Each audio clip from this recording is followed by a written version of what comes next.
Friends, welcome to the class of biology. आज हम respiration को कंटिन्यू करेंगे। इस लेक्चर में मैं आपको बताऊंगा रेस्पिरेटरी ऑर्गन्स के बारे में और ब्रीदिंग मूवमेंट के बारे में, breathe in and breathe out movement के बारे में इस एनिमेशन के through. So please observe carefully. तो चलिए स्टार्ट करते हैं। ये बच्चे हमारा एक एनिमेशन है हमारी ह्यूमन बॉडी की। सबसे पहले बच्चे मैं आपको बताना चाहूँगा कि ये जो हमारी अपर पार्ट है this is called thoracic cavity. Thoracic cavity बच्चे ये जो हमारा लंग्स पार्ट जो है, अपर बॉडी रीजन जो है जिसके अंदर लंग्स होते हैं, ये रिब केज के अंदर जो लंग्स हैं उसको हम लोग थोरेसिक कैविटी कहते हैं। थोरेसिक कैविटी के इंटरनल चले जाएं तो हमारा जो है अब्डोमिनल पार्ट आ जाता है। अगर मैं आपको थोड़ा समझाने की कोशिश करूँ, देखिए ये अपर पार्ट हो गया थोरेसिक कैविटी, और थोरेसिक कैविटी के नीचे जो हमारा पेट वाला पार्ट है, अब्डोमिनल पार्ट है, उसको हम लोग अब्डोमिनल कैविटी कहते हैं। अब्डोमिनल कैविटी के अंदर आ जाता है स्टमक, ठीक है। और जो हमारे लंग्स हैं वो थोरेसिक कैविटी के अंदर आते हैं। तो सबसे पहले थोरेसिक कैविटी आपको पता होना चाहिए कौन सी कैविटी है जिसमें है लंग्स। ओके स्टूडेंट्स, चलिए कंटिन्यू करते हैं। थोरेसिक कैविटी, थोरेसिक कैविटी के जो पहला एक्सटर्नल है ये रिब केज, ये हमारी जो रिब्स है, ठीक है बच्चों, दिस वन, इसका एक केज बना हुआ है तो इसको हम लोग रिब केज कहते हैं। दिस वन, ये जो हमारी रिब्स आ रही हैं इसको रिब केज कहते हैं, ये वाली, ठीक है। एक केज बना हुआ है जिसके अंदर लंग्स बड़े सेफ रहते हैं, मैकेनिकल इंजरी से बचते हैं।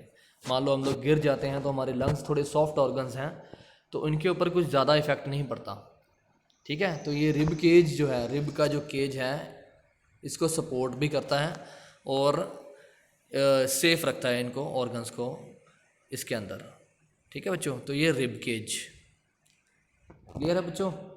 साथ साथ मैं आपको बता रहा हूँ कि ये क्या है। हाँ जी, नेक्स्ट। रिब केज के बाद बच्चे नीचे है ये डायाफ्राम। डायाफ्राम को बच्चे आप ध्यान से समझ लें, जो डायाफ्राम है वो बिल्कुल नीचे है, ये वाला डायाफ्राम जो है, ये पार्ट जो है this is called diaphragm, this one. ये कर्व शेप है बच्चे, सी शेप्ड है, सी शेप्ड डायाफ्राम, इसको आप ध्यान से समझें। What is this diaphragm. Next to that ये हमारे लंग्स आ गए बच्चों, ठीक है। लंग्स जो है फ्लूइड फिल्ड होते हैं। इसके जो राइट लंग है इसके 3 हिस्से हैं, राइट सुपीरियर, राइट मिडल और राइट इन्फीरियर। 3 हिस्सों में राइट लंग डिवाइडेड है, और जो दूसरा लंग है वो 2 हिस्सों में डिवाइडेड है बच्चे।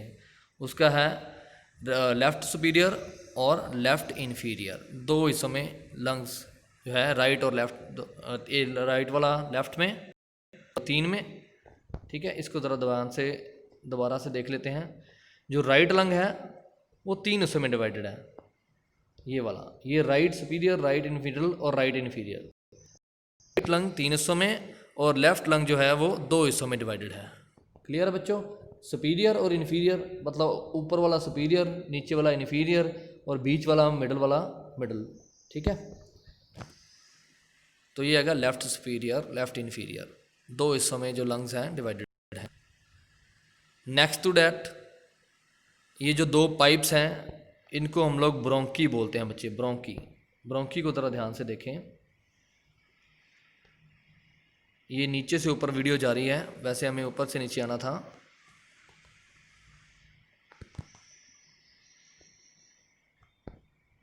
यहाँ से मैं इसको प्ले कर रहा हूँ, ये वाली बच्चे देखिए, ये जो पाइप आ रही है दिस वन, एक इधर जा रही है, एक इधर आ रही है। देखो ऊपर से जो पाइप आ रही है वो 2 हिस्सों में डिवाइडेड हो रही है, एक इधर जा रही है और एक इधर जा रही है। ये ऊपर वाली जो पाइप है दिस इज कॉल्ड ट्रैकिया, और जो पाइप एक इधर लंग में जा रही है वो है ब्रोंकी। इधर भी जो एक पाइप जा रही है वो भी ब्रोंकी है, ठीक है बच्चों। इसको हम लोग ब्रोंकी बोलते हैं। आपको एक पूरी एनिमेशन के अंदर ही मैं एक डायग्राम बनाने की कोशिश करता हूँ। ये ऊपर से ट्रैकिया आ रहा है, ये एक 2 हिस्सों में डिवाइड हो गया, एक इधर एक इधर। इसके आगे सब ब्रांचेस बनेंगी, ठीक है, सब ब्रांचेस बनेंगी, ठीक है। इसको हम बोलेंगे ट्रैकिया, टी फॉर ट्रैकिया। ये जो 2 जॉइंट है इसको बोलेंगे ब्रोंकी, बी फॉर ब्रोंकी। और ये जो आगे सब ब्रांचेस हैं इनको हम कहेंगे बच्चे ब्रोंकियोल्स। ठीक है, ब्रोंकियोल्स, ये आगे मैं आपको बता दूंगा ब्रोंकियोल्स। ठीक है, ट्रैकिया, ब्रोंकी और ब्रोंकियोल्स। और ब्रोंकियोल्स के लास्ट में बच्चे दोनों तरफ ब्रोंकियोल्स होती हैं, दोनों तरफ सब ब्रांचेस हैं। लास्ट में एक बैलून लाइक स्ट्रक्चर होती है जिसको हम एल्वियोलाई कहते हैं। ठीक है, ये लंग्स के अंदर ही होगा, तो balloon like structure will be called alveoli. Clear students, ज़रा ध्यान से समझ लें। इस एनिमेशन में भी देखें ब्रोंकी, ब्रोंकियोल्स। ठीक है, ऊपर से पाइप आ रही है जिसको हम ट्रैकिया बोलेंगे। आगे वीडियो कंप्लीट करते हैं। यस,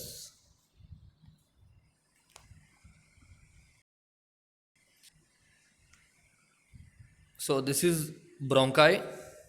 ठीक है, दिस इज ट्रैकिया। ठीक है, ट्रैकिया के ऊपर बच्चे ये जो है सी शेप्ड कार्टिलेज लगी हुई है बच्चे। ये सी शेप्ड जो कार्टिलेज है ये ट्रैकिया की जो पाइप है उसको इन्हेलेशन और एक्सहेलेशन करने में हेल्प करती है। दिस सी शेप जो रिंग होती है बच्चे, देखिए ये जो ट्रैकिया है इसके अराउंड ये जो सी शेप कार्टिलेज लगी हुई है, ये इसको कोलैप्स नहीं होती, अराउंड की है, ट्रैकिया को इसने कवर करके रखा है। पाइप है, जब इसके अंदर ऑक्सीजन आनी है और कार्बन बाहर जानी है तो ये हो सकता है पाइप जब कोलैप्स कर जाए, इंटरनल और एक्सटर्नल, जब ऑक्सीजन और कार्बन डाइऑक्साइड ने बाहर जाना है और अंदर आना है तो पाइप कोलैप्स कर जाए। लेकिन ये जो सी शेप कार्टिलेज लगी हुई है, रिंग लगी हुई है, ये इसको कोलैप्स नहीं करने देती, तो एयर जो है बड़े आराम से अंदर और बाहर आ और जा सकती है। तो यही इसका फंक्शन है बच्चे।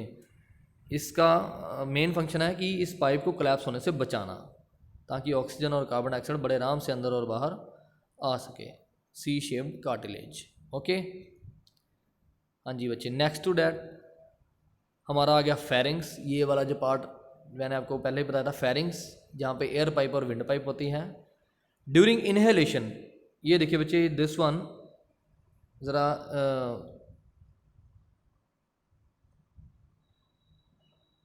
इस मैकेनिज्म को ज़रा दोबारा देखें बच्चे। ड्यूरिंग इनहेलेशन क्या होगा, डायाफ्राम जो है थोड़ा नीचे की तरफ जाएगा। यस, यहाँ पर जो है ये है बच्चे आपका डायाफ्राम, दिस वन।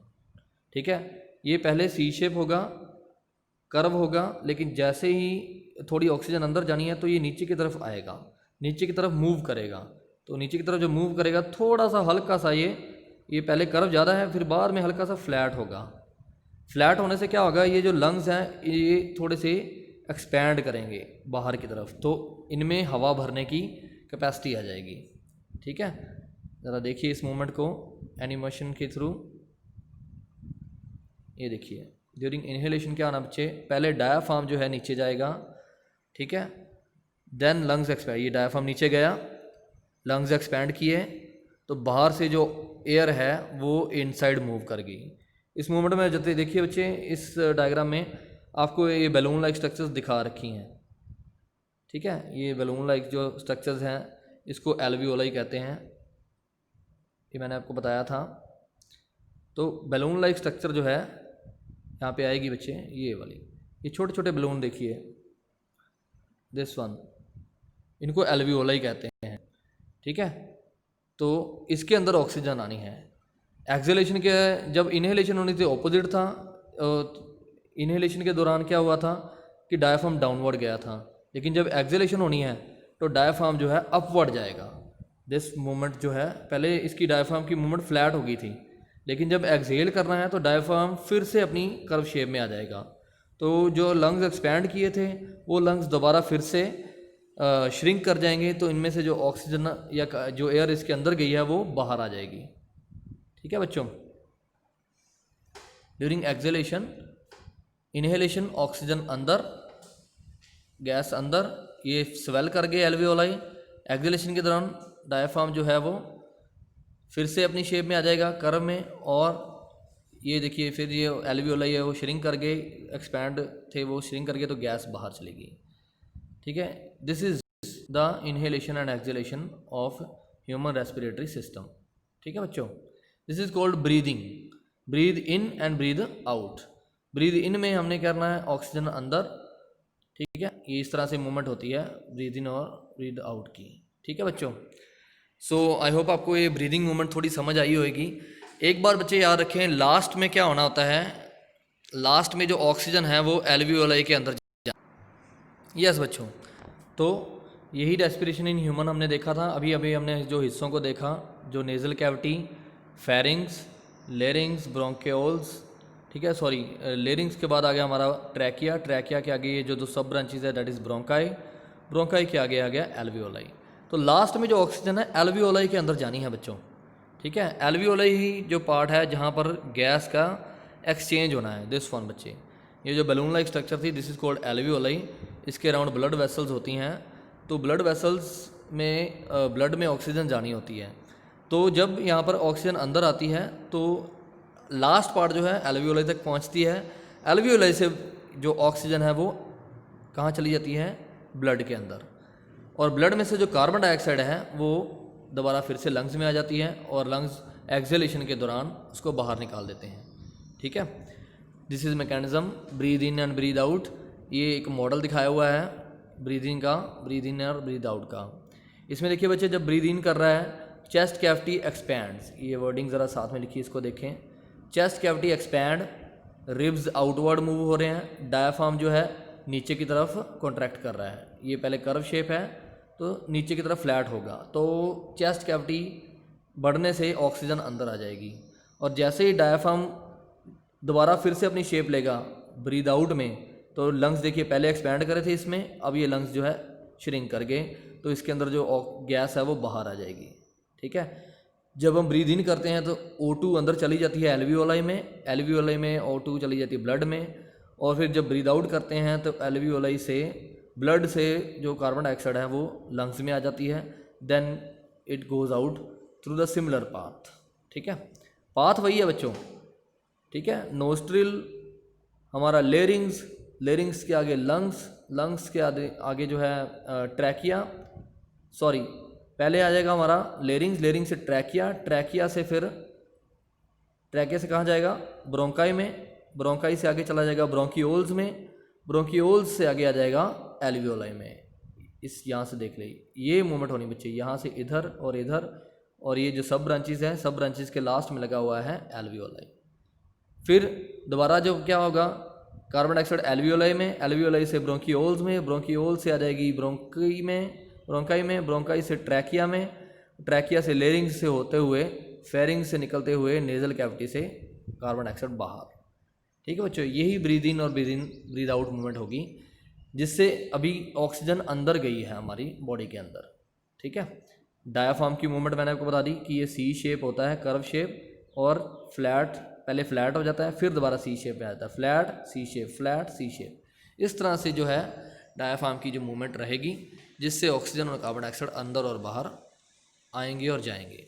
ये मॉडल आप बच्चे घर पे बना सकते हो। ये जो बॉटल में दिखा रखा है, एक पाइप लगा रखी है, 2 बैलून लगा रखे हैं, और नीचे भी इसके एक बैलून ही लगा रखा है।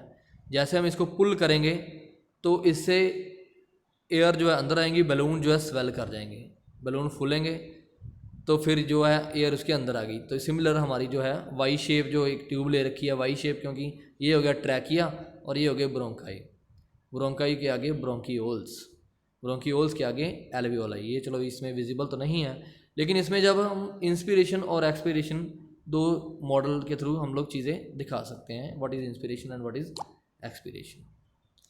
तो ये बच्चे हमारा breathe in and breathe out movement है।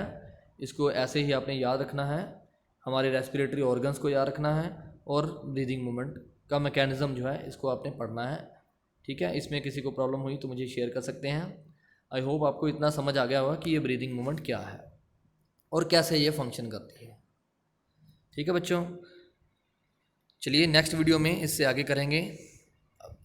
तब तक के लिए अब इसी को पढ़ें। Thank you, have a nice day.